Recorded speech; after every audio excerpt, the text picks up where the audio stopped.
Hi, this is Robert Raymond Riopel. I am the author of the international best-selling book, Success Left a Clue.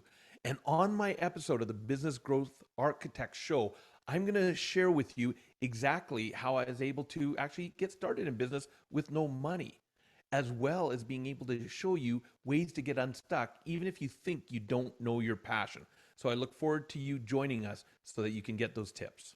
Hello, fabulous person. Beate Chelette here, the Growth Architect. Welcome back to the Business Growth Architect Show, where we bring you cutting-edge business strategies from some of the world's most successful entrepreneurs, business transformation experts, and visionaries who want to help you to scale your impact. Look for one tangible strategy that you can take back and implement right away. And now back to our guest. Hello, fabulous people. This is Beate Chelette, the Growth Architect, and welcome to another episode of the Business Growth Architect Show. Today, I am live on air with a good friend, a colleague, and his name is Robert Raymond Riopel. And we are going to have some fun. We're going to talk, knowing him, about mindset and a lot about strategies. And you're going to find out why people like Harv Eker think he is the real deal. Robert, welcome to the show. I'm so excited to have you. Well, thank you. And thank you for putting the pressure on me that we actually have to have fun. What am I going to do now? I know I can see the sweat piling up on your forehead. So, Robert, tell the audience who may or may not know you and may or may not be familiar with what you've done before, what should they know about you? Who are you? Well, I'm a goofball. That's one of the things to know about me. I like to have fun because I believe there's way too many serious people on the planet, and life's too short not to have fun. Put that aside, I am a serial entrepreneur, blessed to be a best-selling international author, app designer, and I've traveled around the world and personally taught over 500,000 students on in live trainings, anywhere from 3 to 5 days long at a time, 100 to 6,000 students at a time, and just living what my passion and doing what I love, impacting lives. And he says this like it's like nothing between 106,000 people at a time. So, let's talk a little bit about strategy. So you and I, we've been in a mastermind together and we've talked about some of the strategies that you use around speaking and getting on stages, because that's how we met. But I want to start taking a look into what strategy is in your life and in your business. And is it the same or are those two different things? Wow, that's a great question. Because the first thing that comes to my mind when you say what is a strategy, to me, a strategy is a system. And it's something that's already worked, been proven, and that you put it in place and then you follow the steps. And I come to that because one of my previous lives, over 20 years ago, I was a Domino's Pizza franchisee. And everything was about systems, and that was our strategy. And at the end of my 9 years of being a franchisee, one of the things my wife and I did that really blew people away is we'd go into stores that were bankrupt or about to go bankrupt, and within 3 months, we could be walking out of the store with sales and profits going up by over 100%. And people are going, how the heck did you do that? What was your strategy? And we looked at them and said, well, we actually just went in and cut out all the crap that was not the Domino's Pizza system. Because one of the things that Domino's love to tell people is, hey, the average age of a Domino's Pizza franchisee is 23 years of age. And that's how old my wife and I, when we became franchisees at the beginning, that they love to tell people about that. But what they didn't tell people is that the average new franchisee went bankrupt within 6 months of becoming a franchisee. And the reason is because they'd go in and they go, I'm not a manager anymore. I now own the store. I'll do it my way. And they'd start changing the strategy, changing the systems. And then they'd wonder why they'd go under. And so we'd come in, look like rock stars, because we'd go in and go, cut this out, cut this out, cut this out. Customer service is number one. This is how we do the pizzas. This is how we do this. We retrain the staff and look like rock stars walking out of the store because the sales and profits are going up. So that's kind of what I look at as strategy. And on the second part of your question, to me, strategy and life and business, to me, I don't see much difference. That's the reason I asked you that question, because I had a suspicion, and I think it's important that we point this out. And I never even asked this question before. And I don't know why I was compelled to ask you that question, but I believe that that when we step into really owning who we are and what we're good at, that what we do and who we are kind of starts to intermingle. I've never understood, Robert, when somebody says, "Oh, I'm just like that at work. At home, I'm a Oh. completely..." Yeah, yeah, yeah. Yeah. Same thing. It's like, how is that even possible? So which of these like strategies, so let's take our listener to through a couple of those, because you are very big in the mindset, in the motivational space. You do a ton of speaking engagements, but you're also very tactical in some of the work that you do. So can you give the listener just a little bit of an overview, sort of the strategies that you've been involved with, so we get the full picture? Because I don't want them to think that just you, that you're just this one thing, because you're not. You're many Right. things. Well, first of all, I would say it's a strategy. Quit trying to do things on your own. How many people think they have to do it all? And then, so surround yourself with amazing people. Right. I'm glad you raised your hand because, hey, there's a battle I fight with as well. And so the first strategy I now put into any new business, any new thing I'm going forward with is, who can I have fun with to make this strategy so it's not as stressful on me? We can make it fun and we can all share in the success of it. And, from our previous conversation before we actually started the show, one thing that came to my mind is, something that people very seldom ask me is they go, because if you look at my story, my wife and I went from being managers to franchisees, and we did it without having any money. And people go, because we didn't just buy one store, we bought 2 stores, and we did it with no money of our own. And people go, okay, how the heck did you do that?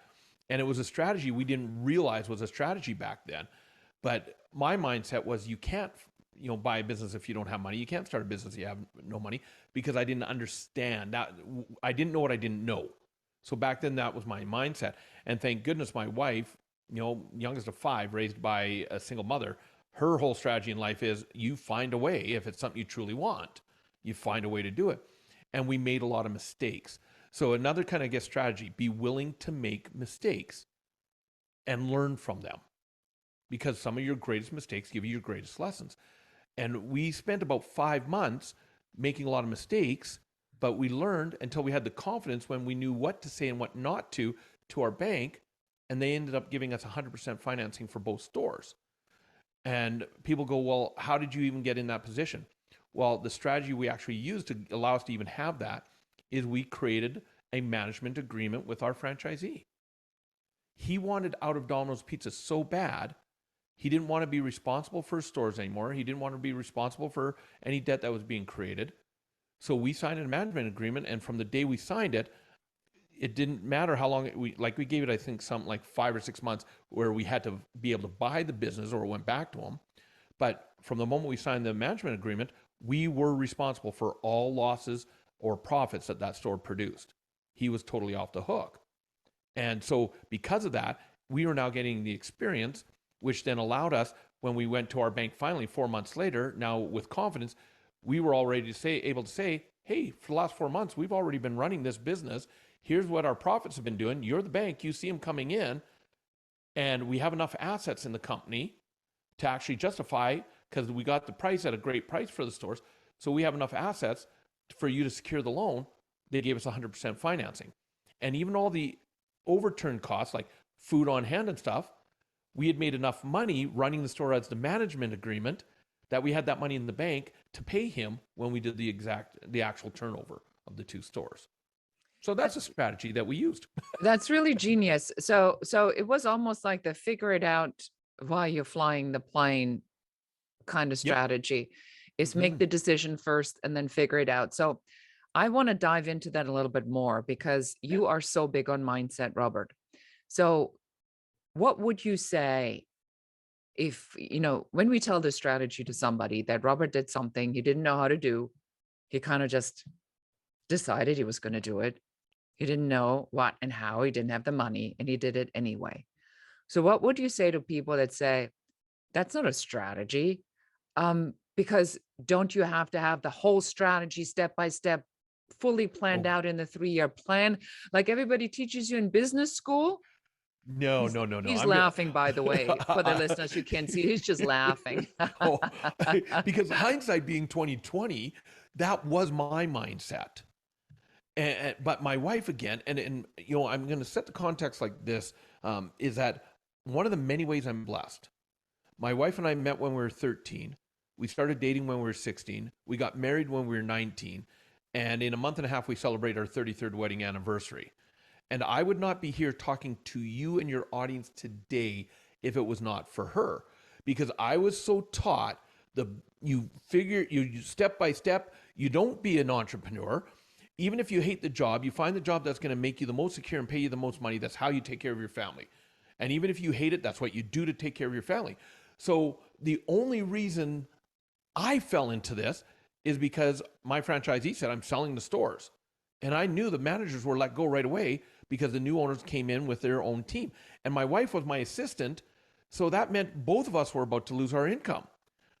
So my strategy, and I want people, don't think I'm brilliant. I'm not. Okay. Should I be talking to your wife? I think so.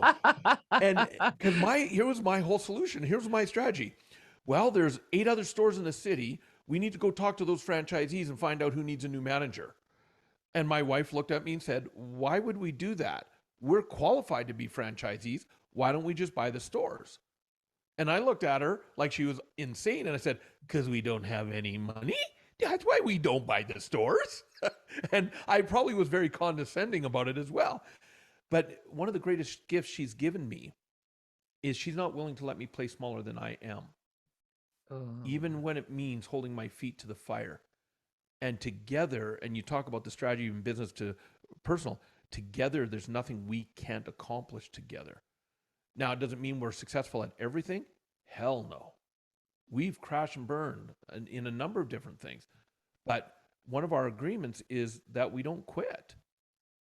And I had to learn that at a young age because she's like, no. You know, we went to someone who promised us a loan. They could find us an investor to give us a loan, but their upfront fee was $1,000. And we had to pay that.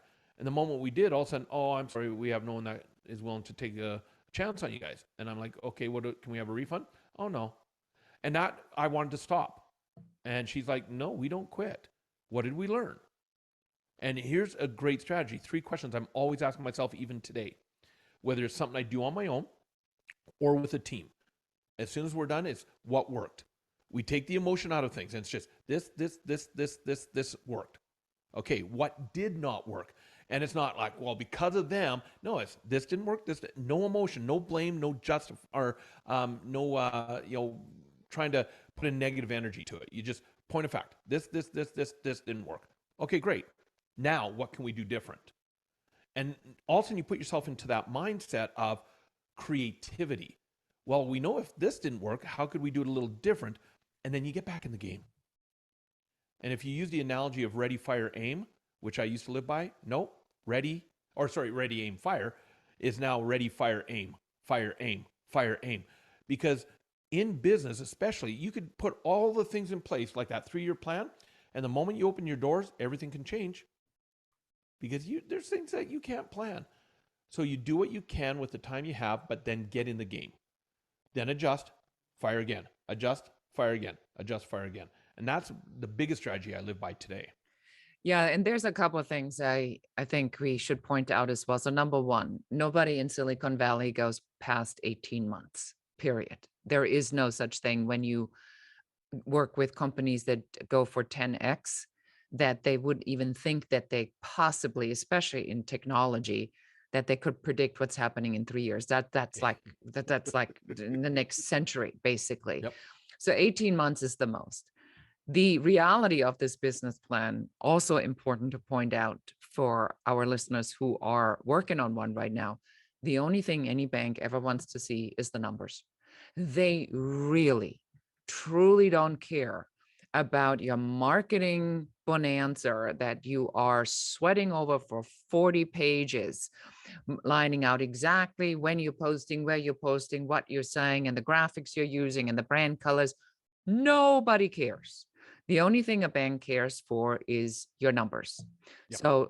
So I like this idea. I think that that's really changed from back in the days when I wrote a business plan. I got funding by the SBA that was instrumental to me, refinancing my debt. That got me on the radar and become an industry leader. And that's what attracted the Bill Gates company. And that's how I sold my business to Bill Gates.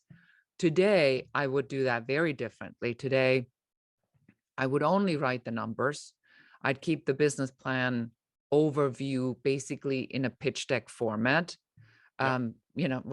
5 pages, 10 the most, and then make it heavy on the numbers and do a lot of reframing. Would not go further than 18 months out. For the bank, probably you do need to do 3 to 5 years out, just because that's what banks are looking for, and they're generally not creative people, or they don't have that subject matter latitude or subject matter expertise even. Yes. Yeah. So we covered already a lot of ground. So my question now to you is, what is your personal favorite strategy you want to share with the audience? Oh, I'm going to borrow from Richard Branson, and it's something you already kind of touched on. Say yes and figure it out. If something comes up, but I'm very selective, and it kind of goes back to you and I think we are. I don't know if we're related, but we're definitely similar in so many ways. Because one of my biggest pet peeves, and I've been blessed to train thousands of trainers around the world, and I'll tell them right up front, my biggest pet peeve is someone who's one way on the stage, and the moment they step off the stage, they become someone else. That doesn't work for me. Be authentic, be who you are. So my favorite strategy is just, if something feels right for me, that it's something I want to do, then I'm saying yes, and I'm going to give it 100%. And that's my whole thing is 2 words, all in is the strategy. That is very powerful. Say yes and then figure it out. I think that's probably the number one thing entrepreneurs often miss, that is misunderstood also, what that actually means. It doesn't mean that you're running up and down the hallway and saying yes to every stupid idea somebody brings you. So shall we clarify this a little bit, Robert? Take it away. Well, yeah, and that's what I meant by it's got to be something that really resonates with me, because I know I'm an all-in person, and I've gone through the burnouts by overliving my passion. I've gone through the burnouts of doing more than without taking care of myself. So there's 2 questions I always ask myself. Picture this: when I'm on stage in front of thousands of people, I get every latest, greatest, Robert, you got to be part of this. You'll make millions doing this. And let me be clear. I haven't done things for money for years. I do things because it's something I'm passionate about, and I can say yes to 2 questions. And if I say yes and I'm all in, then money just comes. And as you and I talked about earlier, it becomes a beautiful side effect. And in kind of a side thing, when I train a trainer, if they want me to mentor them, my number 1 rule with them, the moment I sense you're doing this for the money, I will not mentor you anymore. I want you to do it because you're going to impact lives. I'll show you how to make the money. But if you're in it just because you want to make money, then we can't work together, plain and simple. And I hold that as a very firm boundary of mine. And so when it comes to this, of the 2 questions, is this in alignment with my mission? And so, like, my mission is to guide and assist individuals in identifying and living their purpose with passion. Passion is my favorite word in the whole world. And if I get a no to that, I don't even go to the second question. I can easily say to the person, sorry, not interested. And I can rattle that question off in my head in a nanosecond now. Is this in alignment with my mission? And if it's a no, I just say, sorry, not interested. Knowing I have no control how they're going to react. And because you've seen it a number of times, right? That people go, yeah, but, sorry, not interested. And I don't get arrogant. I don't get ignorant. I say, it doesn't work for me. I don't have to give them an explanation. If I get a yes to that question, I go to the second question. Doesn't this move me in the direction with my vision? And if it's a no, again, it could be yes to one, no to the other, not even looking at it. But if I get 2 yeses, now I will say, I will take a deeper look. And I eliminate over 95+% of the opportunities just by asking those 2 simple questions. That is so powerful. So, Robert, I have more questions for you, and we will be right back after this quick pause. Thank you. Thank you for being here. Thank you for investing in yourself. Thank you for taking the time to learn the strategies that will help you to grow your authority and scale your impact. I am Beate Chelette. I am the Growth Architect. And just because you're here and you're listening to the show, I have two things that I would like to give you. Number one, for the subscribers to our podcast, we have exclusive bonus content that you can pick up at beatechelette.com/bonus. And my second gift to you is a piece from our 5-Star Success Blueprint, our method where we help business owners just like you, experts in their industry, to grow, build, and scale their business to multiple 6 figures, 7 figures, and beyond. And this particular piece is called the Airtight Avatar, and that is our action guide that will help you to identify who your ideal client is in only 15 minutes. You can pick it up at airtightavatar.com. Thank you so much for listening, and now let's get back to the show. And welcome back. I'm here with Robert live on our show, and we were just talking about the two important questions that you ask yourself as you evaluate business opportunities. And you talk a lot about passion and purpose and alignment with what you're here to really do. I have a personal question about that for you. What would you say to somebody who says, I don't know. I don't, that sounds great, but I don't know what I'm passionate about. I don't know what my purpose is. Good for you, but that doesn't help me at all. What do we tell them? I just go through a simple little process and ask them a question of, oh, what is it you enjoy doing on a day-to-day basis, whether you make money or not? And, well, I can't make money. No, just what do you enjoy? Well, I like reading books. Great. What else do you enjoy? And by finding out what they enjoy, you can actually identify their passion. And it's not that they don't know what their passion is, in my experience, is they don't think they could actually make a living or do it in a way to make a living. So they discount it because they've heard things like starving artists. I love playing the guitar, but I don't want to be a starving artist. And so it's helping them identify that you do have insight into what your passion is. But also, I'm very, if you look at my name, RRR, Robert Raymond Riopel, the letters also stand for, when I'm training, I keep things real. I'm going to tell you the good, I'm going to tell you the bad, I'm going to tell you the ugly. I don't have time to just give you the fluff. I'm going to keep it real with you. And what people don't realize is because their mind goes, well, success, that's going to be a lot of hard work. You're absolutely right. You will have to put work into it. So wouldn't you rather put the work into something you're passionate about? Because here's a little clue for you. You're probably working harder right now, staying broke and miserable, than you'd actually have to work being successful and happy. Right? So I think this is the number one mind-blowing sentence that I hear, or the paradox I cannot figure out. Why would you think that doing something you hate will bring you more money, more fulfillment, and more of what you want than doing something that you love? I mean, I can't even put it in words on how idiotic that is. And yet half of the world does it because they think, and this is my assumption, because I certainly don't live by that if I do something that makes me money, I can make myself like it, which to a certain degree I can accept. Okay, let's face it. You throw $1 million at me for a deal, and I'm kind of like, I was on the fence about it. Now I really like it, Right. But would I do something that very much like you, that is completely out of alignment, and we're here to grow authority and scale impact. So if somebody comes in, they're only driven by money, that is a massive turnoff for me. Oh, huge. Because there is the vibration is differently, and there is a different sense about it. And so here's my next question for you. And I don't want to let you go before we have shared some of your wisdom around mindset, because I know you are huge on mindset. Care to share the principles, elements, steps, foundation? I can't let you go unless I know.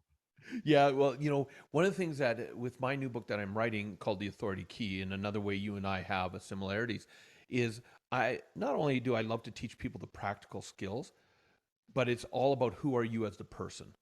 because one of the things I've seen around the world as I've traveled, people will do and work hard and work their butts off to get success, but then one little glitch and they self-sabotage and something takes them out. And so I'd rather people get that success and then maintain it. And so a great friend of mine, I nicknamed him years ago, I call him the quantum monk, because he was a monk for 8 years, did over 15,000 hours of meditation in that time, but he also studies quantum physics, and his mind is brilliant. And he's came up with something called the chaos modules. And I when I first heard it, I'm like, this is powerful, but it wasn't his passion. He had discovered it and researched it while he was a monk, and the science behind it and all that. And he put it together, and he had taught it a couple times, but it wasn't his passion. So I said to him, I said, Greg, I said, the world needs this. Do you mind if I help teach people this? And he said, Robert, please. And so we spent a lot of calls where I was digging in deeper with him. And it came to the point where all of a sudden he's like, damn, you've taken this deeper than I thought. Run with it now. And I call it the 4 phases of life. And what this is, you can call it a strategy if you want. And I like to keep things simple, because I tell people, Beate, I've got one brain cell left and I'm doing everything I can to take care of it because, I like simple. And so I put it into an acronym.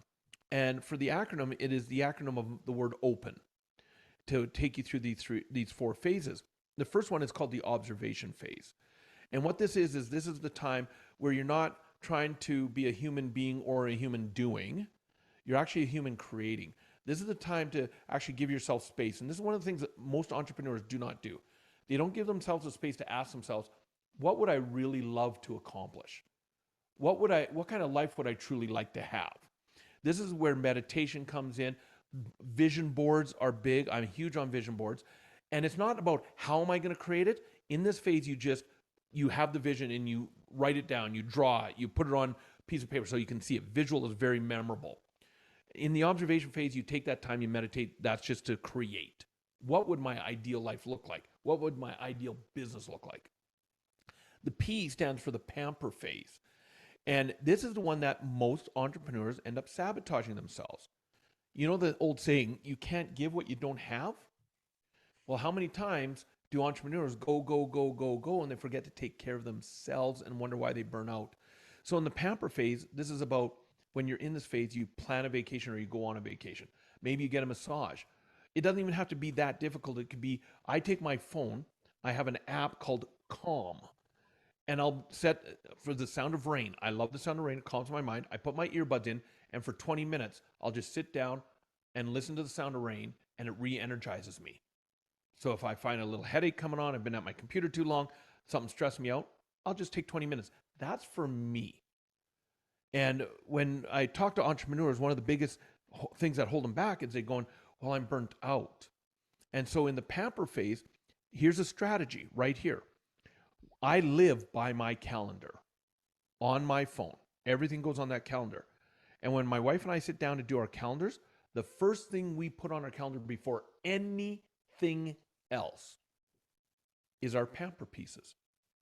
Time for each other, time for family, time for ourselves, because most people don't give themselves time to just be with themselves.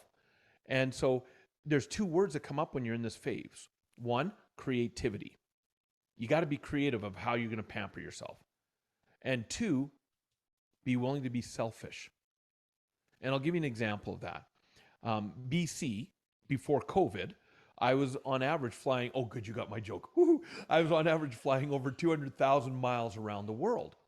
And people go, well, Robert, why are you on these long haul trips where you're 10, 12, 14 hours on a plane? And I'm like, well, 1, I love helping people in all these different cultures. But 2, it is a selfish reason.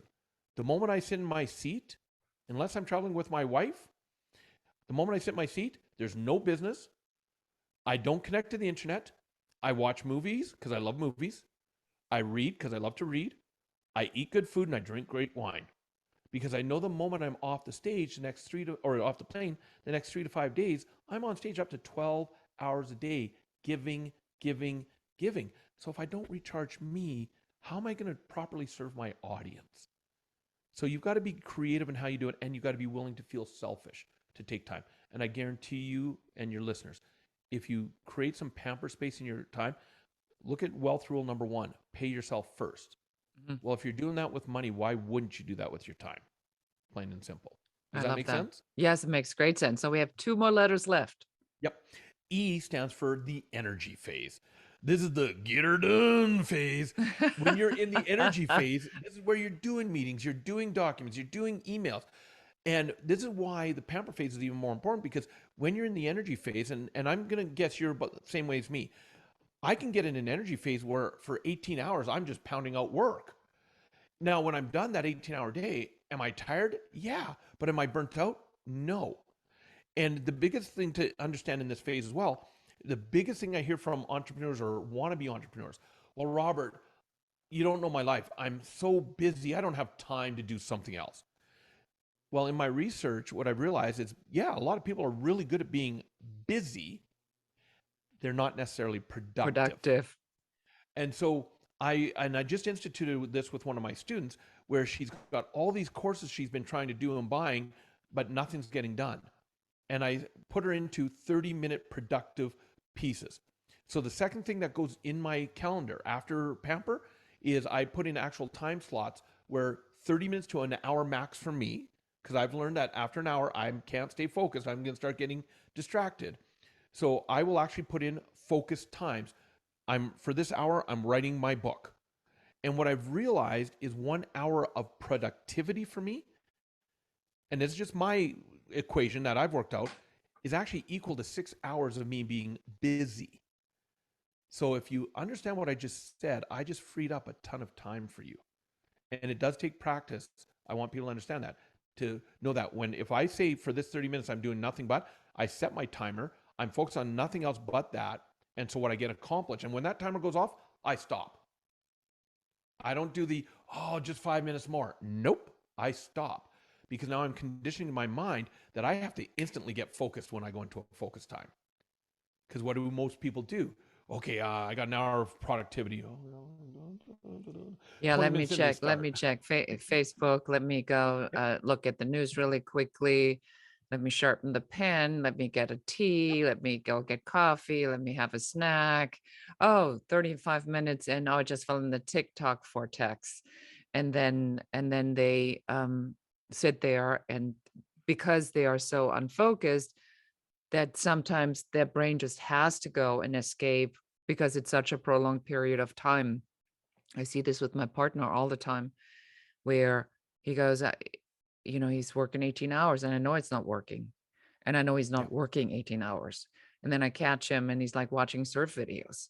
And I'm going like, well, that's not being productive. You're sitting at your computer being busy, but you're not being productive. So I hear what you're saying. And so let's go to the letter N. Yeah. This one you have to get creative with me on, because the N is not the first letter of the word. But to make it the acronym of open, I had to get creative. The last phase is called the Unclutter Phase. And so N is the second letter. And it's what other people might call chaos. And here's what happens for a lot of people when they go into chaos. People resist chaos. They hate chaos coming into their life. But what I want people to understand is actually chaos is natural. And what that means is, as human beings, we're meant to evolve.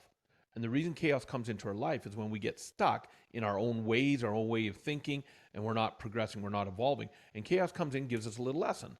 Now, of course, if we listen to the lesson, we get to move on.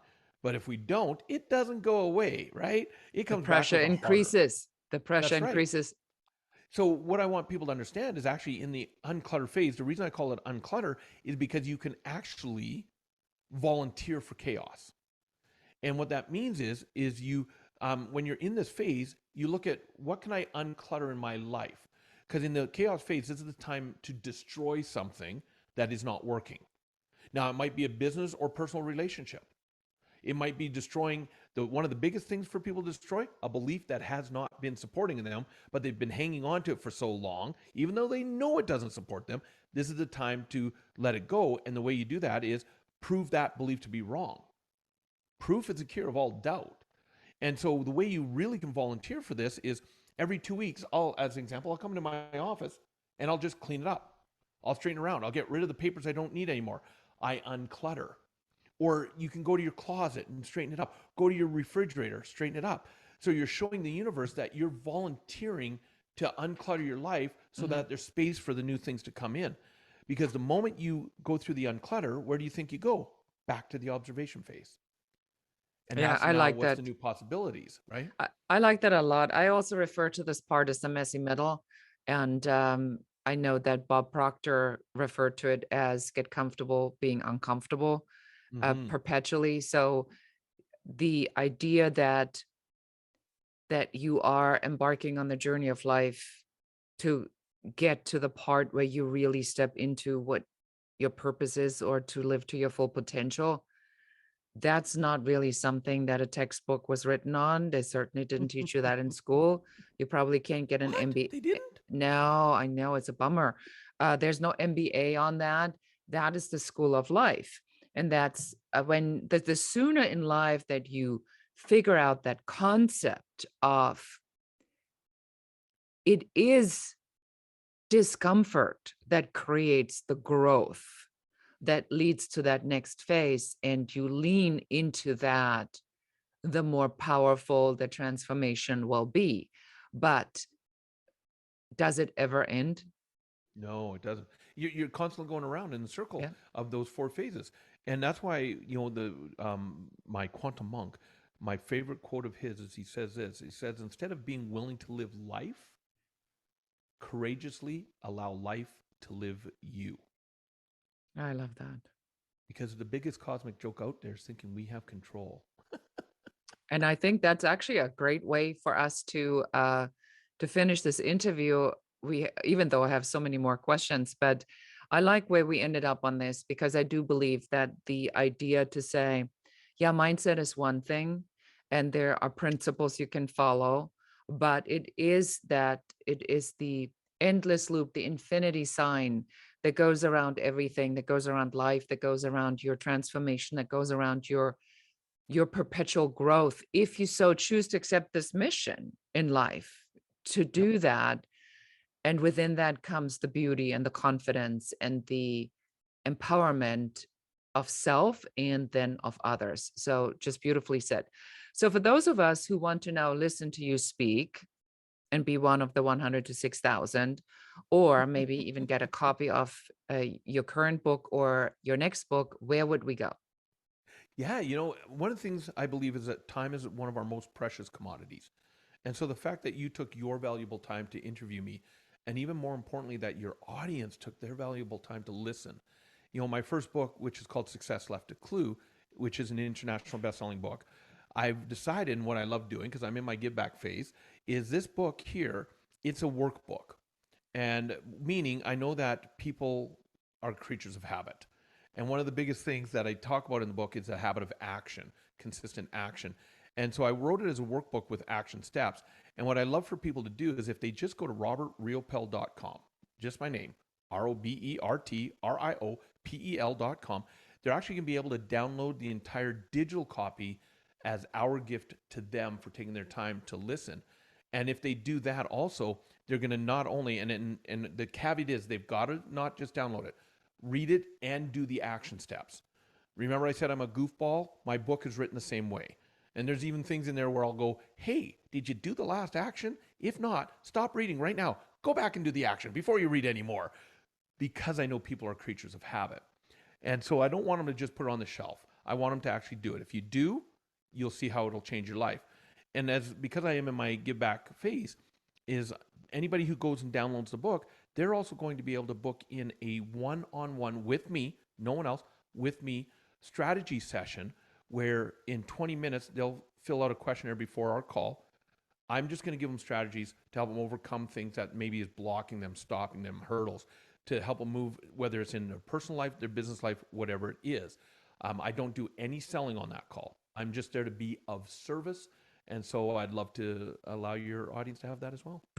That is very generous. And for those of you who take Robert up on his offer, which I hope you all do, I will tell you this, that this is not a man that has a lot of time to give away. So if you have an opportunity to grab some of that and you are not clear about passion, purpose, or where you need to move a few things in life to move forward, do take him up on the offer. And I'm sure that everybody will, when they sign up, also be notified when your next book is coming out, Yes. which I will sign up obviously myself for. So that's it for us for today. Robert, it's been amazing talking to you. Thank you so much for so generously giving us your time and advice. Oh, thank you for having me. And that's it for today. This is Beate Chelette, the Growth Architect. And that's it for us today. Thank you for listening and watching the Business Growth Architect Show. I enjoyed having you here. And for accountability, just take one of the strategies that you have heard, one thing that you can implement in your business immediately. Please leave comments. Don't forget to like and share this show. And if you have any questions about business, please put them in the comments. We are here for you. We're here to support you and help you to grow, build, and scale your own business. For more advice, please check out our website in the show notes below. Thank you again. This is Beate.